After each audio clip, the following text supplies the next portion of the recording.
Quiero agradecer a la Comisión Nacional de Bioética por la invitación para compartir algunas reflexiones en torno a los problemas en la definición de la muerte encefálica.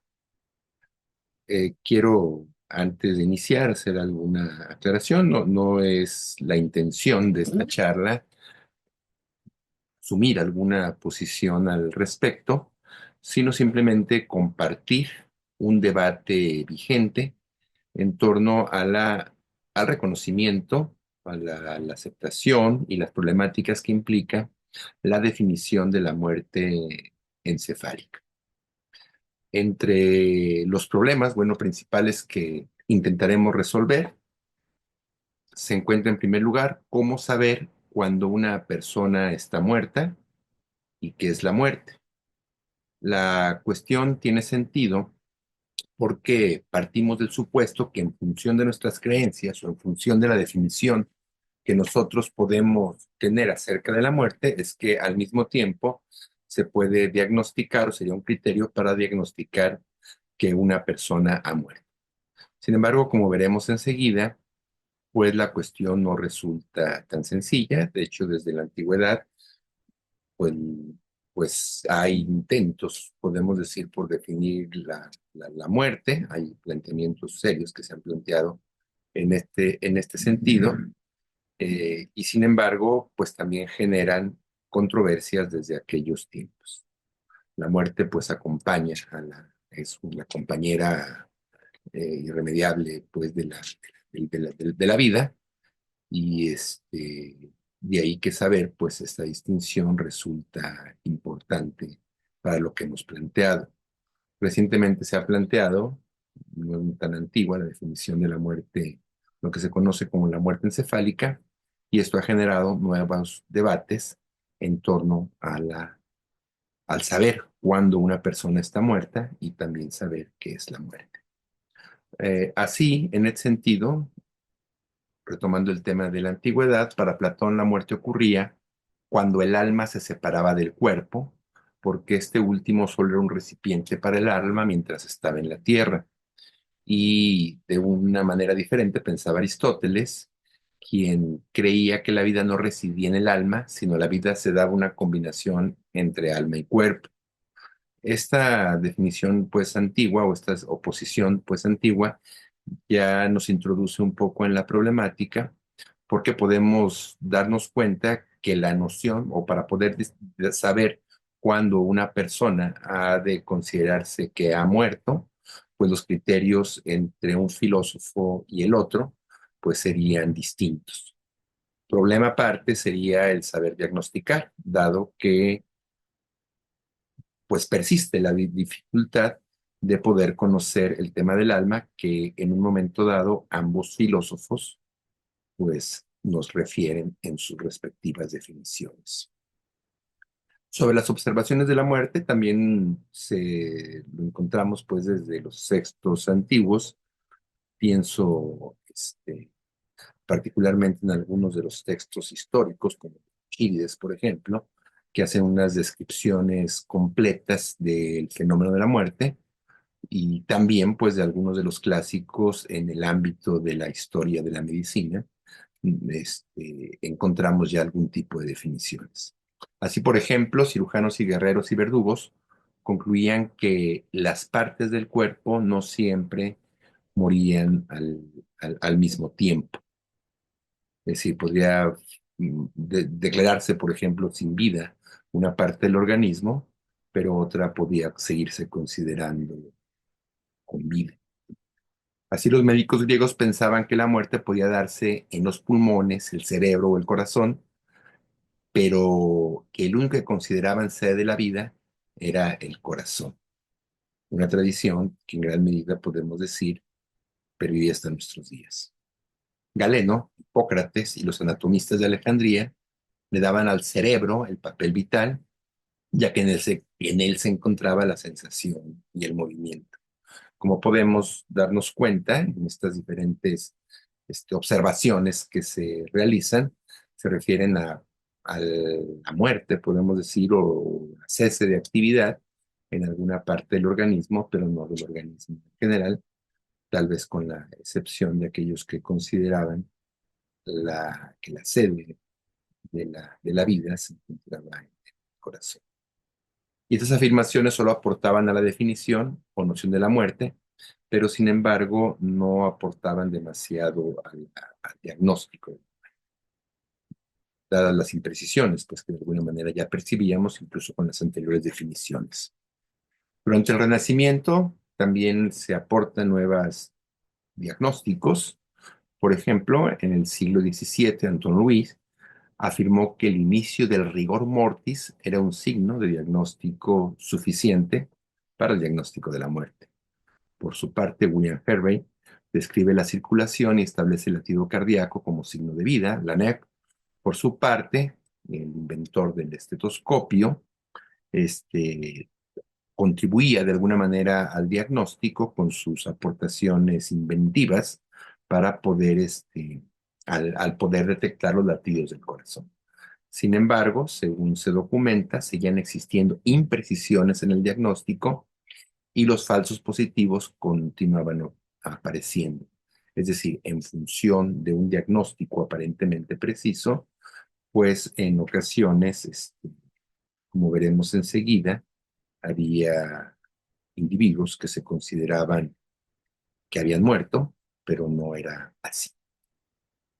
Durante el siglo XIX basaba los procedimientos para diagnosticar la muerte en el criterio cardiorrespiratorio, todavía con gran reconocimiento en la actualidad, y para ello colocaba un espejo frente a la nariz del paciente con el fin de verificar la ausencia de respiración. También abría una arteria para comprobar ausencia de circulación e incluso introducían la cabeza del paciente en agua para comprobar si exhalaba burbujas. Estos métodos de diagnóstico, de alguna manera, también fueron apoyados por estas aportaciones de la NEP con el estetoscopio. Otro de los signos que se consideraban, por ejemplo, el único signo seguro para la muerte real, se afirmaba que era el comienzo de la putrefacción, pero algunos otros autores dudaban incluso que esto fuera una prueba suficiente. Así, existían entonces también todavía en función de las observaciones y pues cierta precisión, podemos decir que se atribuía a ciertos criterios que incluso consideraríamos pertinentes hoy en día.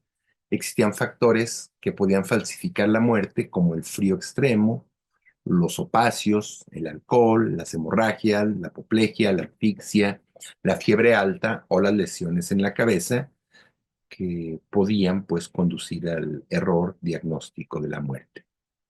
Así el médico parisense Jean Brouillet recopiló relatos correspondientes a 25 personas que supuestamente fueron enterradas vivas y a 72 cuya muerte certificó por error. Y en el siglo XIX se registraron 46 casos de personas que volvieron a la vida mientras esperaban ser animadas. Bueno, no que hayan vuelto a la vida, seguramente pues partían de un mal diagnóstico en función de los criterios que se tenían. Bueno, como podemos observar, antes del planteamiento del siglo pasado del diagnóstico de la muerte o la propuesta adicional, podemos decir adicional, creo que el criterio cardiorrespiratorio no es un criterio que se abandone, que se haya abandonado. Se incluye también el criterio de la muerte encefálica, que es un criterio que, como veremos ahorita, pues no ha suscitado una serie de controversias y diferencias de opinión que, como una de las finalidades de esta charla, pues queremos compartir con ustedes este debate, como comentábamos al inicio, sin la intención más bien me parece que es pues una labor de quienes participan o quien de alguna manera se involucran en este tipo de prácticas o en este tipo de decisiones que de alguna manera me parece que competen a todo ciudadano, que en un momento dado, pues acepta o no acepta, o consiente esta definición para algunos fines prácticos, como veremos enseguida. Entonces, el tema de la muerte encefálica es un tema que ha suscitado, como comentábamos hace un momento, diferentes opiniones y oposiciones, y la intención es mostrar los diferentes argumentos que se han presentado, pues, en los diferentes sentidos sobre este particular. Las cuestiones que estaremos presentando pues con ustedes serían: ¿cuál sería el estado actual de la definición de muerte encefálica? ¿Con qué criterios podemos afirmar que el individuo con muerte encefálica está realmente muerto? La importancia de poder contestar a estas preguntas actualmente nos dará luz acerca de las implicaciones prácticas en la muerte encefálica, tales como el, respondamos bien, la decisión de abstenerse a todo tratamiento terapéutico una vez que ha sido diagnosticada la muerte encefálica, o de retirar el soporte vital, y así también, como mencionábamos, un fin práctico con el que de alguna manera podemos decir motiva esta redefinición de la muerte, uno de los motivos importantes, pues la decisión de extraer órganos con fines de trasplante. Bueno, se vamos, en el caso del tema del trasplante hay una cuestión interesante. Decimos, ciertamente podemos trasplantar órganos vitales, es técnicamente posible, pero ¿de dónde se obtienen los órganos? Esto motivó, pues, aquí hubiera una redefinición de la noción de muerte, dejando un poco atrás el criterio cardiorrespiratorio, o suspendiéndolo, podemos decir momentáneamente, el criterio cardioencefálico, ese cardiorrespiratorio, bueno, no como criterio único, pues, sino además se adiciona este criterio de la muerte encefálica en función de los criterios neurológicos.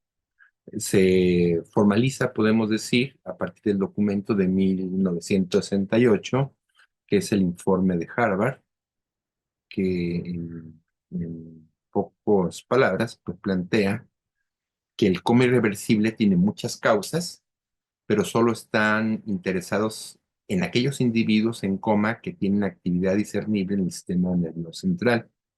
Se plantea que los pacientes con corazón latiendo y el cerebro irreversiblemente, reitero esta noción, irreversiblemente dañado, supone una carga grande para los familiares, hospitales y para aquellos que necesitan recursos de los cuales estos hacen uso.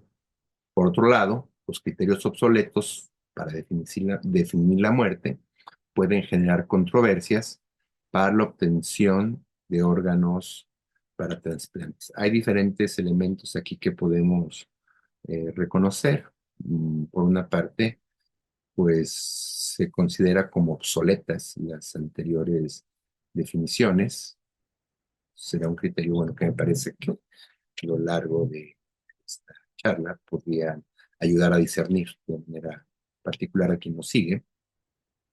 Y también por otra parte, identificamos un fin utilitario, por decirlo de alguna manera, que tiene que ver con el uso de precisamente los órganos de los pacientes que pudieran eventualmente ayudar a la vida de otros pacientes. Y también hace referencia, podemos decir, a los grandes costos que eventualmente genera el mantener a un paciente de manera, que en vida, de manera artificial. Vida o no vida, me parece que aquí hay ya problemáticas, ¿no? Porque, bueno, quienes trabajan, por ejemplo, en el ámbito de los trasplantes, seguramente reconocen que a veces no se habla propiamente de muerte cuando un paciente es diagnosticado con muerte encefálica, sino propiamente podemos decir, algunos comentan que propiamente el momento, por ejemplo, del duelo real comienza en el momento en que se retira los respiradores artificiales. Pero bueno, dejo de lado un poco esta situación para poder entrar de lleno al debate que nos ocupa. Uno de los autores que más ha polemizado o ha discutido el tema es Hans Jonas, seguramente reconocido por algunos de ustedes o quienes se dedican al tema de la bioética, porque es quien introduce la idea y la fundamenta, la idea del principio de responsabilidad, que es el nombre, bueno, que lleva una de sus obras más importantes. Y este autor, este filósofo del siglo pasado, pues reflexionó ampliamente sobre el tema de la muerte encefálica y las implicaciones y del informe Harvard, podemos decir con ello. Entonces vamos a revisar de alguna manera las razones y los argumentos que presenta Jonás y las réplicas que eventualmente se presentan a su posición. Entre los motivos del informe Harvard destacamos el liberar a los pacientes allegados y recursos médicos de las cargas de un coma prolongado indefinidamente. Un segundo aspecto es que se pretende con el informe Harvard evitar las controversias sobre la obtención de órganos para trasplantes, en fin, pragmático.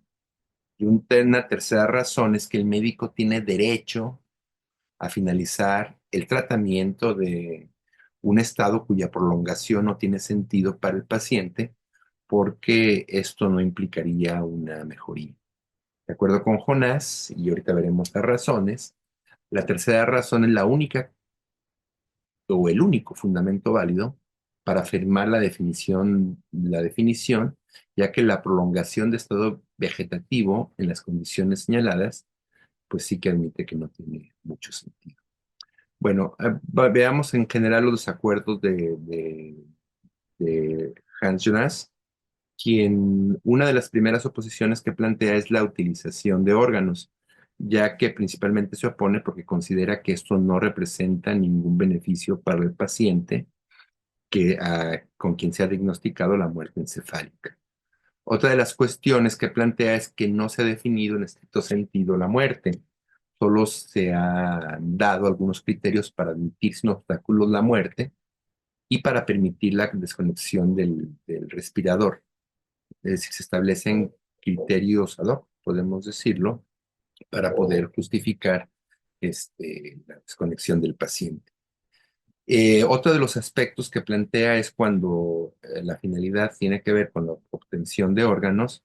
Más bien lo que plantea Jonás es que sería propiamente en este momento lo que sí generaría la muerte del individuo, entonces estaría actuando en contra del paciente. Y otra de las razones que presenta es que si aceptamos el derecho a extraer sus órganos, entonces justificaríamos otro tipo de prácticas, es decir, la manipulación de organismos o de individuos más bien, que se consideran con muerte cefálica, pues eso daría ocasión para, para realizar otro tipo de prácticas no exclusivamente relacionadas con el trasplante y algunas, bueno, las considera, pues, claramente inmorales, ¿no? Menciona fábrica de hormonas y otras sustancias bioquímicas, utilizarlos como bancos de sangre, o incluso dice hacer uso de estos con fines de experimentación en trasplantes o otras investigaciones. Bueno, ahí no está exento de críticas el planteamiento de Jonás. Aquí veremos algunas de las divisiones que entabló con otros, con algunos científicos y médicos sobre este particular. Una primera crítica es respecto a la petición de principio. Le replican a Jonás que su argumento sobre los cadáveres donantes impediría serios esfuerzos médicos para salvar vida. Bueno, aquí Jonás supone que implica una petición de principios, dado que si se tiene precisamente la finalidad de salvar vidas, pues más bien dice se está haciendo lo contrario, quitando la vida al paciente que se ha sido diagnosticado como con muerte encefálica. Otra de las razones que le replican a Jonás es que explica los hechos científicos con vagas consideraciones filosóficas. Aquí el planteamiento, pues simplemente es que, bueno, como nosotros sabemos, pues En los diferentes debates hay un sustento filosófico y uno de los problemas tiene que ver con las definiciones. Entonces aquí al haber una ambigüedad, podemos decir, o una con un convencimiento claro suficiente sobre este criterio, pues es que sí se requiere la colaboración entre diferentes disciplinas y sí, sin duda sería un problema filosófico en tanto que atañe a la definición de una entidad o la definición de la muerte, pues evidentemente es un problema de tipo ontológico, eso no podría negarse, pero pues también su presencia es algo que reconoce Jonás, pues que se encuentra latente, ¿no? Otra de las críticas que le hicieron a Jonás es que él desconocía la diferencia entre muerte del organismo y la muerte como un todo y la muerte de todo el organismo. Dice a la vez que la diferencia entre respiración espontánea e inducida desde fuera y el resto del movimiento del cuerpo. Bueno, frente a esta tercera objeción, afirma que está claro que no es lo mismo la muerte de todo el organismo que la muerte del organismo como un todo. Se refería a este problema inicial que planteábamos, básicamente de que todo el organismo, pues la muerte general del organismo y no la muerte parcial, podemos decir, del organismo, ¿no? Bueno, en este último punto introduce la diferencia entre un activador interno, que sería el sistema nervioso central, y el activador externo, que serían el caso de los respiradores artificiales, y con esto explica que un cese puede ser reversible en cuanto a la espontaneidad, pero aún reversible cuando a la actividad misma. Entonces, si hay un activador externo, el cese de la actividad misma es reversible, puede ser reversible, pero al estar diseñado el sistema nervioso central reversiblemente, la espontaneidad también puede ser reversible. Bueno, aclaramos un poco más estos puntos en las siguientes páginas. La idea del organismo como un todo, comentábamos, se basaría más o menos en los siguientes puntos. El coma irreversible, tal como lo definía el grupo de Harvard, el punto de partida es naturalmente un estado que excluye la reactivación de cualquier parte del cerebro en todos los sentidos. El cerebro, podemos decir entonces, es el que está muerto, pero no el organismo como un todo. Creo que aquí se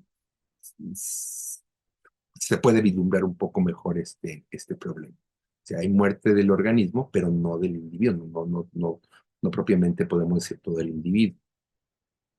Siguiendo el argumento anterior, se afirma que mientras haya actividad en el sistema circulatorio y respiratorio, pues en este caso mediante un activador externo, el organismo como un todo sigue vivo. Lo que está muerto es el cerebro, el activador interno encargado de la espontaneidad de la actividad. Creo que probablemente aquí es donde se puede comprender un poco mejor el debate, ¿no? Incluso cuando se plantea la muerte encefálica como un criterio que permite eventualmente la obtención de órganos o suspender simplemente una actividad, hay el reconocimiento de que no hay una muerte total del individuo, sino solamente una parte del individuo.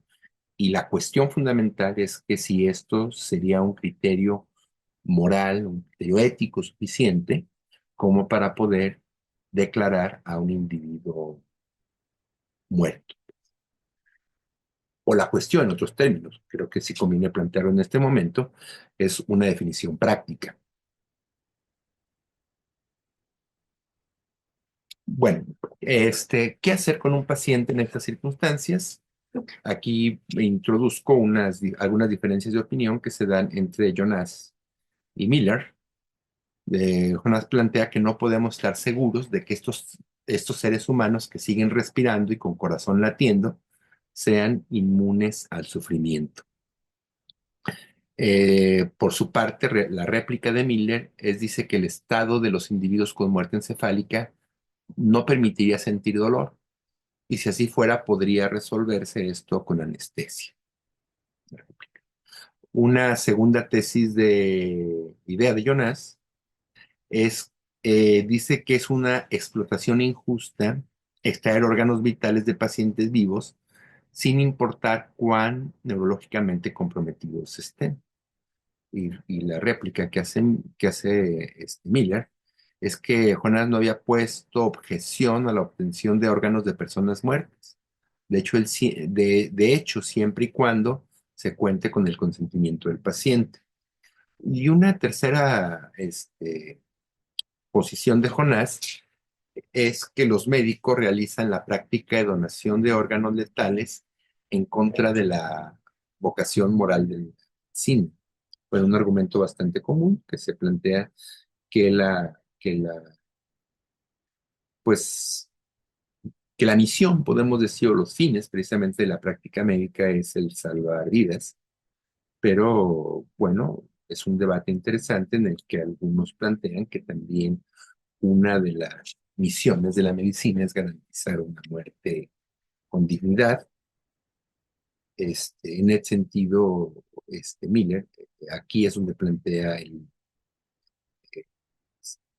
su oposición al decir que a esto le llama una ficción moral. Dice que es una creencia falsa motivada moralmente y respaldada para preservar la validez absoluta de aquella norma tradicional que señala que los doctores no deben matar a los pacientes. Bueno, en síntesis, las posiciones del debate, podemos decir, entre Jonas y Miller es la siguiente. Primero, que respecto al comité de Harvard, considera que están muertos de hecho cuando ocurre la muerte o cuando se diagnostica, ocurre la muerte encefálica. Por su parte, Jonás concluye que la práctica de extracción de órganos es incorrecta y es algo que debe cesar, considerando que este es uno de los motivos de la muerte encefálica. Y por su parte, Miller considera que aunque pudieran estar vivos, la práctica no debe cesar porque no está de acuerdo con la premisa de que los médicos no deben matar a los pacientes. Otra vez presentamos precisamente esta interesante debate o estas razones, podemos decir que en gran medida se encuentran latiendo a lo largo del debate, es que si reconocemos que cuando se diagnostica la muerte encefálica, pues hay otros órganos que se encuentran funcionando, pues no hay una muerte de todo el organismo, sino una parte del organismo, y aquí la cuestión moral es si se justifica la suspensión o apoyar precisamente a quitar la vida al individuo, incluso retirando el soporte artificial, cuando se busca una finalidad pragmática, pues, que sería en este caso, podemos decir, pues evitar los gastos que puede generar la sobrevida artificial o la obtención de órganos. Bueno, en ese sentido, también se ha planteado también el debate sobre la necesidad de revisar los criterios diagnósticos, es decir, cómo podemos estar seguros de que una persona realmente está diagnosticada con muerte encefálica. El individuo no fallece por retirada de la reanimación, sino justamente a la inversa, se interrumpe la asistencia animadora porque se considera que el individuo realmente ha fallecido. Bueno, es un punto de vista que, como hemos venido planteando a lo largo de esta exposición, pues es un punto que genera diferencias de opinión. Otro de los aspectos es que se admite la muerte encefálica como un hecho, pero lo que es necesario revisar es la pertinencia de los criterios para su diagnóstico. Y aquí nos enfrentamos a otra polémica que también genera algunas incertidumbres, por decirlo de alguna manera, sobre el tema que estamos presentando. Bueno, entre los criterios para el diagnóstico de la muerte encefálica destacamos el criterio de coma irreversible del comité de Harvard, bueno, lo menciono brevemente, falta de receptividad y respuesta a estímulos externos, un segundo criterio, no movimientos y respiración. Tercer criterio, no reflejos, ausencia de reflejos provocados. Si mencionamos, como pueden ustedes percibir, una serie de criterios que se plantean en este sentido y cómo se diagnostica. Y el otro criterio, también un criterio técnico pertinente, es el caso del electroencefalograma plano, que se establece como una prueba confirmatoria incluso de los anteriores criterios que se han planteado. Bueno, serían como algunos criterios que o nuevos criterios, podemos decir, que se establecen para el diagnóstico de la muerte, como podemos ver, diferentes a los que se establecían cuando se establecía el diagnóstico de la muerte con un criterio cardiorrespiratorio. Bueno, veamos entonces algunas de las críticas que se han planteado a los criterios diagnósticos. Sobre el criterio de muerte de todo el encéfalo, que se refiere al cese de todas las funciones intercraneales, hemisferios cerebrales, tronco encefálico y cerebelo. La crítica que se ha planteado es que hay pacientes que no cumplen las especificaciones como el cese completo e irreversible de todas las funciones del cerebro, puesto que ciertas actividades hormonales continúan dándose, como es el caso de la secreción de arginina, vasopresina, la cual es una hormona antidiurética que regula el funcionamiento renal. Es decir, hay cierta actividad, podemos decir, céfalo, que sigue, este, podemos decir, activa. Otro de los criterios es la muerte del tronco encefálico. Como vemos también aquí, se han presentado diferentes criterios, incluso en la definición de la muerte encefálica, en función de podemos decir, de la identificación de un área del sistema nervioso para poder establecer el diagnóstico de la muerte, e incluso otros diagnósticos un poco más controvertidos, como veremos adelante. Luego, entonces, un segundo criterio es la muerte del tronco encefálico, con el cual se especifica que la muerte es representada por la pérdida irreversible de toda la función del tronco encefálico. Bueno, este criterio deja de lado los hemisferios cerebrales y se centra en el tronco encefálico o tallo cerebral para hacer caso omiso a la objeción sobre la actividad de la secreción de algunas hormonas y sobre la actividad eléctrica. Bueno, aquí tenemos algunos elementos, por ejemplo, que se plantean para el diagnóstico. Lesión intercraneal conocida e irreparable, ausencia de movimientos, algunos diagnósticos pupilares, y hallazgos irreversibles durante 12 horas, serían sobre la muerte del tronco encefálico. Bueno, las críticas que vemos precisamente esos criterios del tronco encefálico, las presento a continuación. La crítica una es también pues, se refiere a uno de los criterios enunciados por Jonás, que es la pérdida de espontaneidad en la respiración, pues dice, por lo que se pierde está la espontaneidad, pero el organismo puede seguir respirando, así sea artificialmente.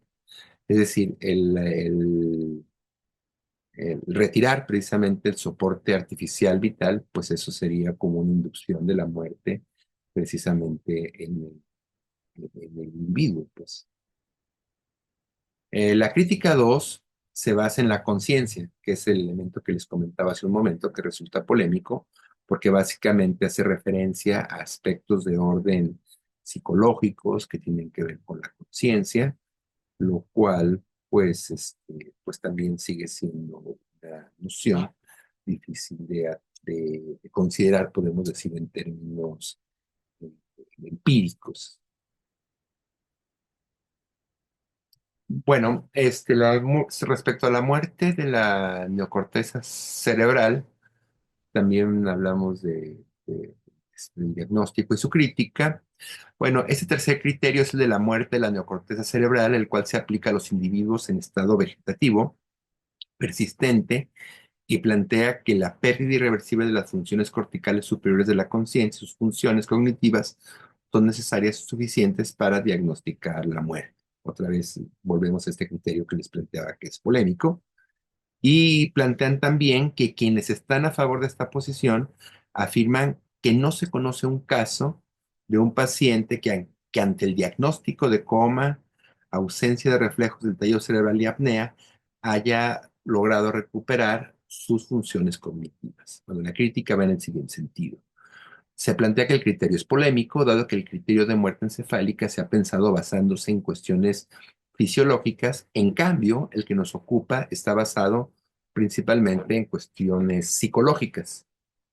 Y bueno, aquí habla de la dificultad precisamente de tener certeza sobre la naturaleza de las cuestiones psicológicas, planteando que las funciones cognitivas son difíciles de explorar y no se cuenta con un test para confirmar el diagnóstico de estado vegetativo persistente y tampoco se tiene la certeza del significado del contenido de la conciencia, como para asegurar que esta ausencia o hablar de una irreversibilidad.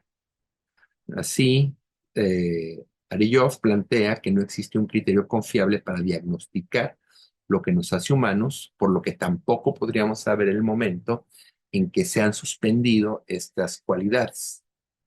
Diagnosticar, dice, con dichos criterios, la muerte nos conduciría a numerosos problemas.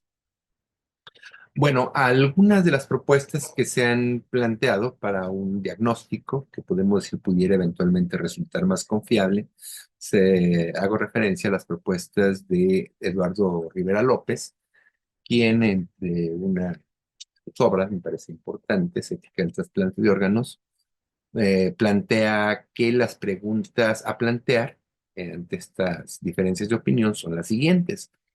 ¿Qué características deberían incluirse en una definición de muerte que sea adecuada? Parece que es la pregunta inicial con que hemos planteado o iniciado precisamente esta charla y con la que se sintetiza, podemos decir, gran parte del debate contemporáneo. La reitero nuevamente, ¿qué características deberían incluirse en una definición de muerte que sea adecuada y que en un momento dado no genere dudas? Y si esto es posible, pues además, como veremos también adelante, pues no existe un convencimiento, podemos decir, global acerca de estos criterios, ¿no? Otra de las cuestiones sería cuáles son las condiciones necesarias y suficientes que satisfagan la definición adecuada de muerte y también los test utilizados verifican el criterio de muerte elegido. Este asunto no es menor, dado que del reconocimiento de la muerte, de los test utilizados como a partir del criterio que se ha elegido, es que en un momento dado es cuando se considera a alguien, pues muere, que ha muerto, ¿no? Bueno, él plantea, la propuesta de Rivera es que la definición de muerte no debe ser meramente estipulativa. Con esto nos referimos a una definición estipulativa, sería aquella que la introduce, podemos decir, una autoridad. En este caso, básicamente, o uno de los puntos de referencia más comunes, la definición establecida por el Comité de Harvard, pero también lo vemos, por ejemplo, que se establecen legislaciones, cuando es que se diagnostica la muerte o en algunos, pues, tratados sobre muerte encefálica se establecen ciertas definiciones y entonces la cuestión de las definiciones especulativas es que como que se suprime el debate, pero el debate está presente, pues ahí, ¿no? Vamos, decimos, una definición más, en estos casos, más que ser estipulativa, debe ser lo suficientemente convincente, podemos decir, para que pudiera ser aceptada por quienes de alguna manera se encuentran involucrados en este procedimiento. ¿Quiénes son los que se encuentran involucrados? Pues todos, ¿no? Todos los individuos nos encontramos involucrados porque todos somos susceptibles de ser, de ser diagnosticados, podemos decir, con muerte encefálica cuando tenemos nuestra licencia de manejo, pues por ejemplo, nos podemos reconocer como donantes y al reconocerlos como donantes implica que aceptamos los criterios de la muerte encefálica. Es- entonces, debe haber un criterio de convencimiento y de razones y no meramente estipulativo, que me parece que esto sí que tiene implicaciones pues con todos los individuos, pues, con todos los ciudadanos, tiene implicaciones importantes el conocimiento pues, de los criterios de la muerte encefálica, pues el- la depuración, podemos decir, de las dudas en función de la participación en el debate y el conocimiento de las razones. De acuerdo con Rivera López, el criterio debe ser un criterio fundamentalmente biológico, es decir, aquellos aspectos que tienen que ver con elementos de la conciencia o psicológicos, pues parece que no serían criterios suficientes o criterios pertinentes, podemos decir, para poder establecer los criterios del diagnóstico o criterios incluso de tipo cultural. Nosotros sabemos, por ejemplo, que existe una serie de elementos también de tipo cultural, incluso como los que veíamos al inicio de esta charla, que reconocían el alma o reconocían que deberían tener ciertos momentos que se despiden, no sé, algunos criterios de tipo cultural tampoco serían eventualmente pertinentes, aunque sí que están presentes, podemos decir, para la toma de decisiones que eventualmente pudiera tomar un individuo. Pero el criterio de convencimiento, dice, fundamentalmente tendría que estar basado en criterios de orden biológico. Además, el concepto debe tener la idea de irreversibilidad. Es decir, que tener la certeza, podemos decir que cuando se ha dado este diagnóstico no existe, no sé, posibilidad de recuperación de la vida, como veíamos al principio con aquellos falsos positivos que se establecían, tiene que garantizar esa certeza. Y la muerte debe ser considerada como un evento instantáneo y no como un proceso. Recordemos que el caso del proceso, pues es cuando ocurrían, podemos decir, partes del organismo que morían y otras no, o dejaban, podemos decir, de cumplir sus funciones y otras no. Y entonces, con este criterio, lo que propone Eduardo Rivera, pues es que realmente sea como un todo o considerarse un evento que ocurre, pues, y no parcialmente. Así, en síntesis, la idea de Rivera es considerar los test utilizados para verificar el criterio que se ha elegido. Luego también tomar en cuenta las condiciones necesarias y suficientes que satisfacen dicha definición que se ha aceptado. Y estos serían elementos para una definición adecuada de la muerte. Bueno, hay otros elementos que se consideran en el caso del diagnóstico. Aquí los tenemos de su lado derecho, supongo, su lado izquierdo. Este, bueno, el diagnóstico clínico se habla de la coma estructural y etiológica conocida con carácter reversible, condiciones clínicas generales durante la exploración neurológica, estabilidad circulatoria, criocirculatoria, perdón, o oxigenación y ventilación adecuada. Bueno, aquí tenemos una serie de criterios, no tendría caso que lo reiterara, ustedes pueden seguirlos, algunos de los criterios clínicos. Y algunas de las consideraciones o críticas, podemos decir, que se hacen en este sentido, es que bajo estos criterios de diagnóstico clínico, encontramos que no se siguen tantas las recomendaciones de manera homogénea en los 21 países que conforman la red, además de falta de homogeneidad. Es decir, en diferentes naciones se utilizan diferentes criterios para poder establecer el diagnóstico de la muerte encefálica. Es decir, no hay un acuerdo, podemos decir, común entre las diferentes naciones que reconocen la muerte encefálica.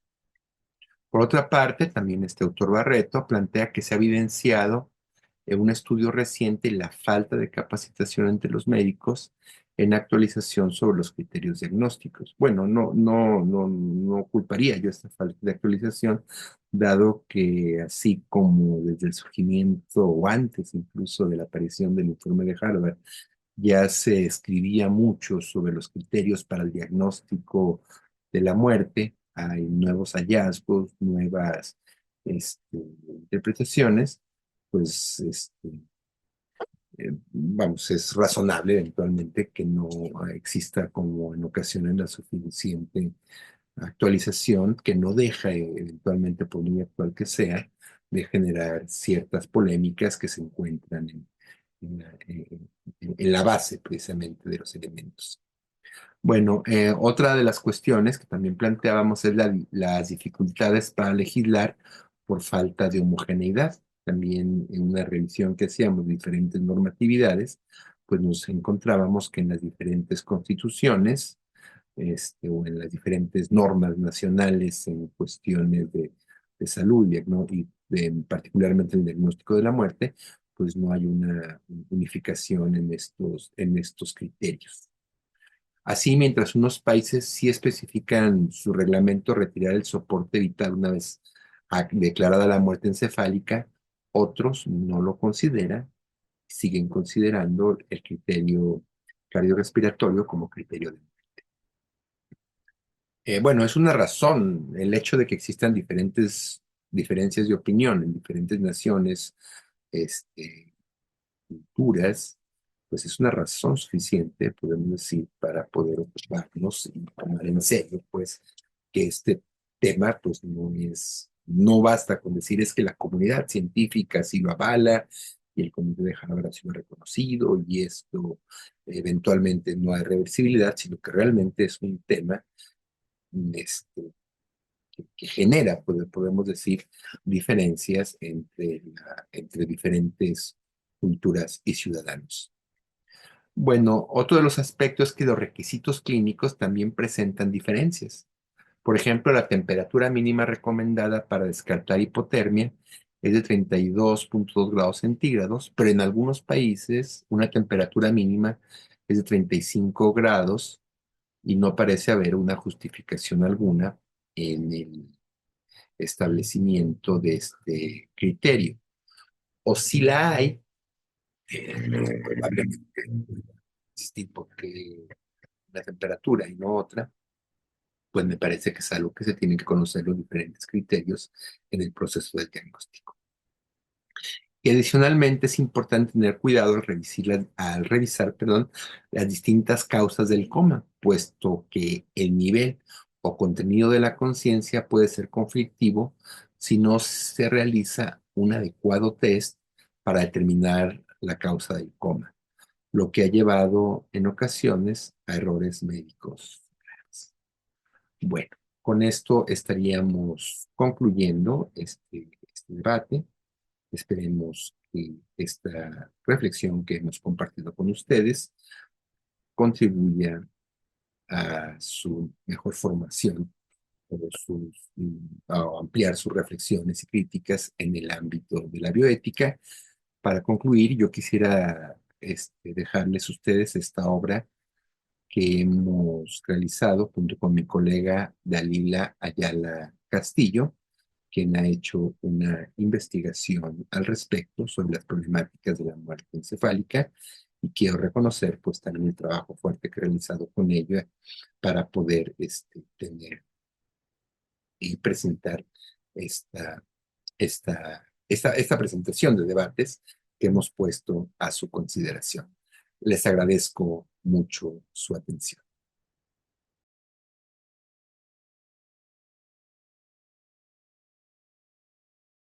Gobierno de México.